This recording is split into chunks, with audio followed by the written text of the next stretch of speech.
Dahulu kala, hidup sepasang suami istri yang kesehariannya sebagai petani. Mereka tinggal di sebuah desa di dekat hutan. Mereka hidup bahagia. Sayangnya mereka belum dikaruniai anak seorang pun. Setiap hari mereka berdoa pada Yang Maha Kuasa. Mereka berdoa agar segera diberi seorang anak.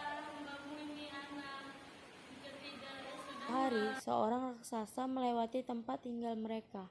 Raksasa itu mendengar doa suami istri itu. Raksasa itu kemudian memberi mereka biji mentimun.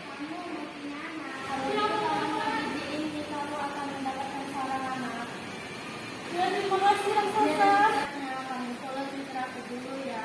Dan pada usia 17 tahun anak itu harus kami serahkan padaku.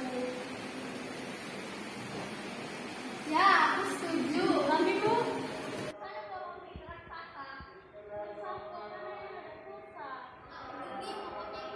suami istri itu sangat merindukan seorang anak. Karena itu tanpa berpikir panjang mereka setuju. Suami istri petani itu kemudian menanam biji-biji mentimun itu. Setiap hari mereka merawat tanaman yang mulai tumbuh itu dengan sebaik mungkin.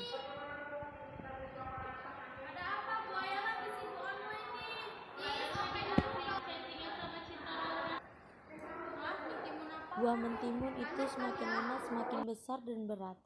Ketika buah itu masak, mereka memetiknya dengan hati-hati. Mereka memotong buah itu. Betapa terkejutnya mereka. Di dalam buah itu, mereka menemukan bayi perempuan yang sangat cantik. Suami istri itu sangat bahagia. Mereka memberi nama bayi itu Timun Mas.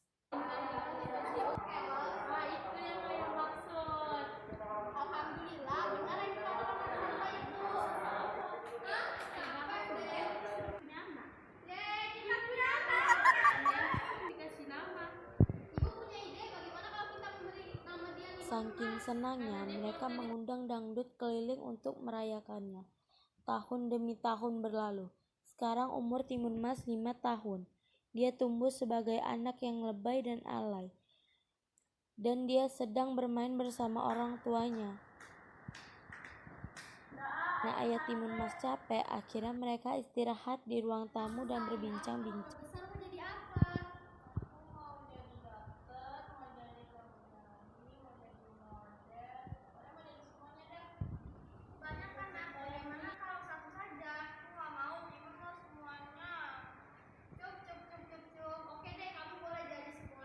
Sementara itu, si raksasa sedang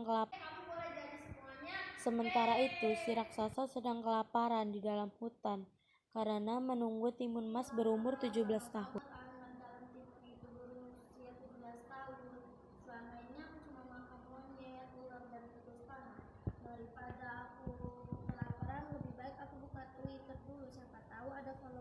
Tahun kemudian, ulang tahun Timun Mas yang ke-17, sang raksasa datang kembali. Raksasa itu menagih janji untuk mengambil Timun Mas. Petani itu takut, tapi dia mencoba tenang. Mas sedang berpacaran, istriku akan memanggilnya. Timun Mas, raksasa mencarinya. Kenapa, Bu?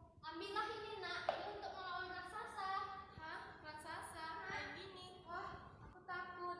Cepat, Nak, kamu lari. Tapi, Bu, karena tak mau jadi kepada ibu seperti maling kundang, maka Timun Mas pun segera melarikan diri. Suami istri itu sedih atas pergian Timun Mas. Tapi mereka tidak rela kalau anaknya menjadi santapan raksasa. kalau benar abang pacaran, aku sudah nggak sabar nih. Makan pisang goreng dulu nih. Goreng, tapi aku makan timun ditambah sambal. Enak tuh. Hah? Raksasa segera berlari mengejar Timun Mas. Raksasa semakin mendekat.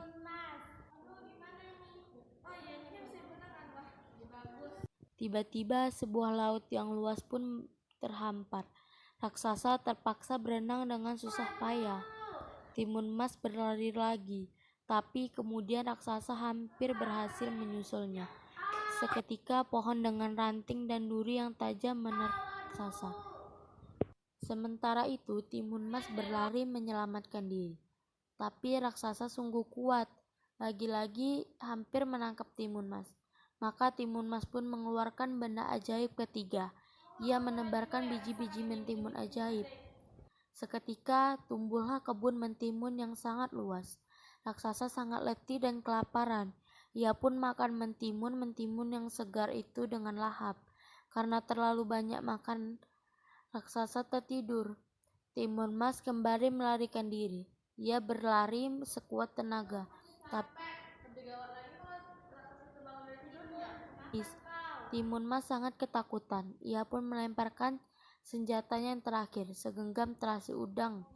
Lagi-lagi terjadi keajaiban. Sebuah danau lumpur yang luas terhampar, raksasa terjebak ke dalamnya. Tangannya hampir menggapai Timun Mas, tapi danau lumpur itu menariknya ke dasar. Raksasa panik, ia tak bisa bernapas, lalu tenggelam. Ayah dan ibu Timun Mas senang sekali melihat Timun Mas selamat. Mereka menyambutnya. Sejak saat itu Timun Mas dapat hidup tenang bersama orang tuanya. Mereka dapat hidup bahagia tanpa ketakutan lagi.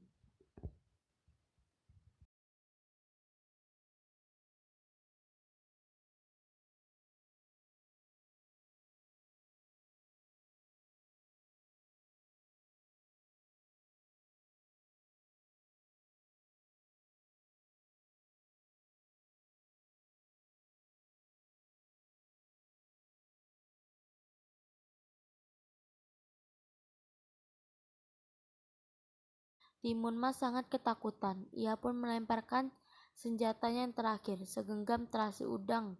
Lagi-lagi terjadi keajaiban. Sebuah danau lumpur yang luas terhampar, raksasa terjebak ke dalamnya. Tangannya hampir menggapai Timun Mas, tapi danau lumpur itu menariknya ke dasar. Raksasa panik, ia tak bisa bernapas, lalu tenggelam. Akhirnya raksasa itu mati dan Timun Mas pun lega. Ia telah selamat. Timun Mas pun kembali ke rumah orang tuanya. Ayah dan ibu Timun Mas senang sekali melihat Timun Mas selamat. Mereka menyambutnya.